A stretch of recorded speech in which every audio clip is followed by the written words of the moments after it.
The first misconception is that people are born with allergies. While a few people are born with allergies, most people develop them later, whether it's in early childhood or even later into their 30s or 40s.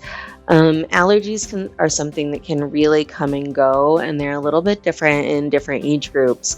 So, when it comes to children, the reason children have allergies is because their immune system is underdeveloped, as is their entire body. And so their immune system becomes hyperactive and hypervigilant against anything that could come in because they get more severely ill than adults do. And this is really a protective mechanism that's just gone a little bit too over enthusiastic and something we just want to mellow out a little bit.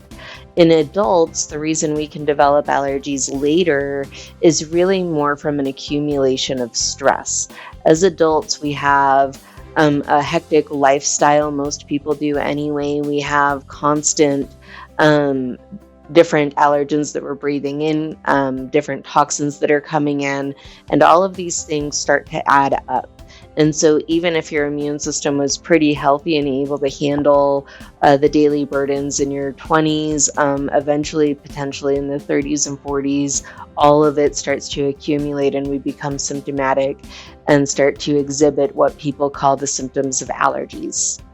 When people are doing different things to take care of their health and maintaining their healthy lifestyle, a lot of people will notice their symptoms will decrease naturally. As life gets overwhelming and we're a little bit more burdened with the daily stresses of life, symptoms can become a little bit more problematic. So, really, a large part of understanding how to treat our allergies on a holistic approach is learning how to deal with all of the stresses of life and learning how to just let go of those stresses each day and not accumulating them. And then we can really relieve the symptoms of allergies. Another misconception is that moving will help relieve allergies. And while sometimes that's true, sometimes people can get allergies when they move to a new location. When we're looking at Chinese medicine, different people have different constitutions. Some people might be more hot and dry. Some people can be cold and phlegmy. If you move to a climate that's kind of the same as your overall constitution, you're more likely to get allergens. Where if you're moving into a climate that's the opposite of your body constitution, that can be helpful for a while.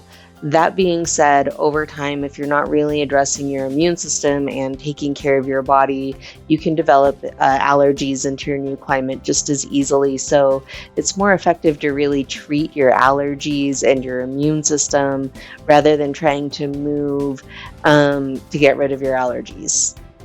Another common misunderstanding with allergies is that you should treat your symptoms as they occur.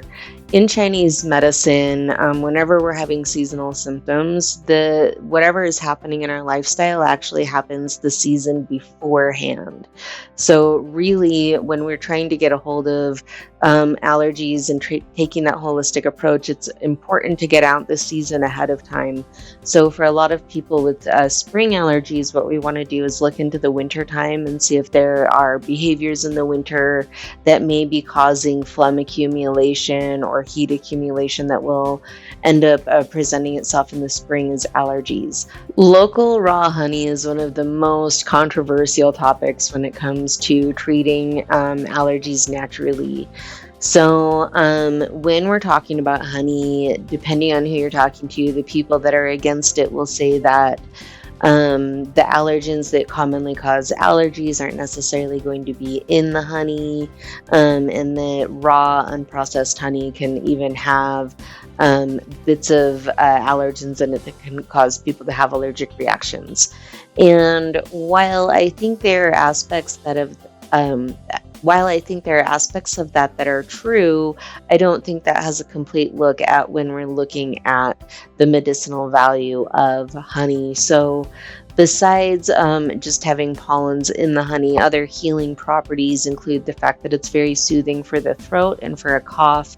It's known quite historically to be used that way. It also has pretty potent antiviral and antibacterial effects that can just help boost our immune system. And it can really be soothing for different inflamed skin. So While I think I prefer to buy local and raw honey, and it's something that I encourage my clients to do, I think any honey will have the properties of being soothing to inflamed tissues. And ultimately, it's not just about having the pollens in your honey, it's about balancing out to your local environment and to the seasons and to all of the different aspects of nature every season when we're taking this holistic approach. If you're interested in learning more about how to alleviate your allergies naturally, please check out the link below that will take you to our online store where you can purchase the entire 3-hour course that is full of good information on how you can alleviate your allergies naturally and at home.